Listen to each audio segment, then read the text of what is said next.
just informal chat with Rassie and Jacques, and they were saying they have left no stone unturned. Do you think losing to Ireland was a plan? Do I think it was a plan? Because that's everyone is saying that maybe to convince themselves. You know, you have to you have to respect the professional integrity of the Springbok side. Yeah, 100%. I mean, same as Ireland, where everybody said last weekend, you know, what are they going to do? You never want to lose in that green jersey. No, you don't. Yeah. You never. I just don't see it. It's one of those things. Yes, for me, when I watch that game, and I'm saying this now, I just don't think the boys had the plan, but they didn't believe how well it was working. Yeah. And to them, it almost like surprised them, because Rassie is that kind of guy. He's such a genius. He sees things ahead, and he says this is going to work. Ireland, with all the best, they got the most entries in everyone's opposition's 22. We stole 6 lineouts off them. They scored the most tries from lineouts. Yeah. They're the similar sort of DNA as Leinster. That's how they played. And South Africa, the way we started that first 20 minutes intensity, the way we played, the freedom that we had. Yes, there was some few decision making and there's a few technical things that Ireland does better than most, like holding you in the rack, making sure that you can't get. I mean, South Africa, we just turn over balls so much, and we never get the best outcomes from our possession. Which everyone says, no, we're not ruthless enough about it, which is something that they will work on, and they will have learnt a lot more from that Irish game. You're going to be up against a team that doesn't want to be, literally, guys want to die in that field. They're going to scrum. I'm a bit skeptical about the match official that we have. I would have loved if we had Crowley that refed us against New Zealand, because you rewarded our sort of set piece dominance. Yeah, and he flowed. You can't let you want Ben O'Keefe, who's refereeing this weekend, to allow us to dominate, to let us scrum deep if we want to scrum deep, to keep that ball for a second shove instead of telling us to let it go. The tendency in the Southern Hemisphere is to use set piece as a resetting of the game, but with us, it's part of how we. It's almost like we teleport ourselves from 22 to 22. Give ourselves an attacking opportunity. So we want to get those penalties.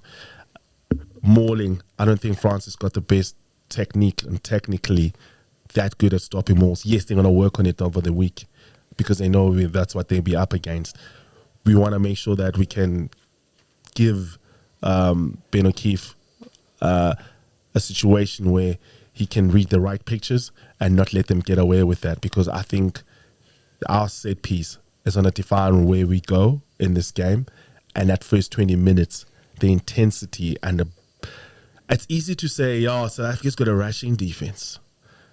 Jeepers, have you seen those boys rush? Have you seen we've got the most dominant tackle stats in the Rugby World Cup. Yes, you can look at it and we probably like 81%, but that 81%, 30% of that is you seeing your ass. Yeah. And that gives you opportunity if you can turn that ball over and play from that transition, because now it opens up flooding gates to flood the breakdown and then play from it. So if we can start and make sure that we can manage the long kicking game that France is going to bring to us, because they're going to kick out. They don't want to face our driving mode. They don't want to face our lineouts. So what they want to do, they want to make us make decisions. They want to entice Damien Willemse to have a crack and step in trying to counter-attack so that they can set up traps and beat us into this breakdown. Because that's what they did. That's how we lost that 2022, because we gave away 6 turnovers. Yeah. And there was not just that, it was our lineouts that they attacked too, because Wilkie is brilliant in the front jumping pod, but I don't think he's an Eben. What do you think if you, for my super brew picks? No, I'm just so if you had to guess, the score not so relevant, but who's going to go through the quarterfinals? Between all four. And all four, yeah. We can't leave England, Wales, Fiji out. But let's take Argentina. a moment in the segment to do the predictions. I like that. Yeah. So tell us your feeling for the 2 games, or it's all 4 games this week. All 4. Sorry, all 4. Yeah. Can you take us through that? And we're not going to judge you if Yeah, you had to go against South Africa. Oh no, I'm fine. Don't worry about this. Don't worry about this. I'm going Fiji, England.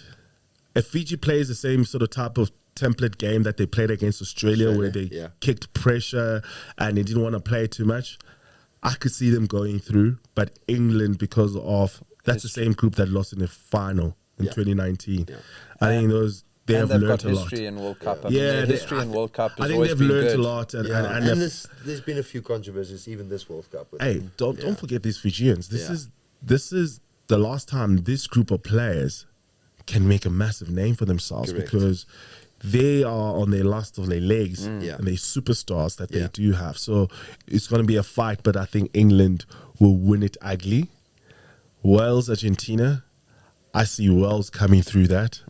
Weird enough, I think Warren Gatland has got a chance to make that quarterfinal look like how it looked a semi-final against us. Where he give you nothing and you have to do all the playing. And the way that Argentina is so seduced to playing with the ball in hand, I think they'll play into their hands unless they change their tactics to back to what they did in 2007 when they beat the host nations, France. So I'm going Wales. Ireland, New Zealand.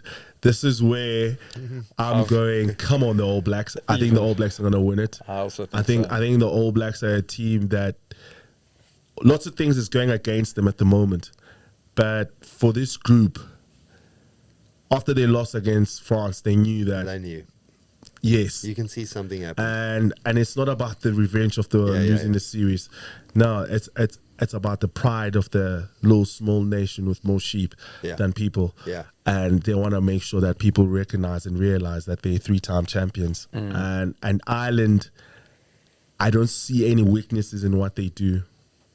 But I think they've flogged their players. I think their players so much. are going to get into a stage where if that starting 15 doesn't set a base strong enough, I don't think they can live with New Zealand when New Zealand starts going and they start going. Tactically, I think Ireland will play this game very much in a way of strangle and suffocate, get more 22 entries against New Zealand, play them off their line-outs and play them off their feet. But I think New Zealand, what they're going to do is going to be a snatch and grab. South Africa versus France, I'm going for the Boks. I think the Springboks have it in them to really shut the crowd out. But they'll need to have scoreboard pressure. From the beginning. From the start. And take every single little opportunity.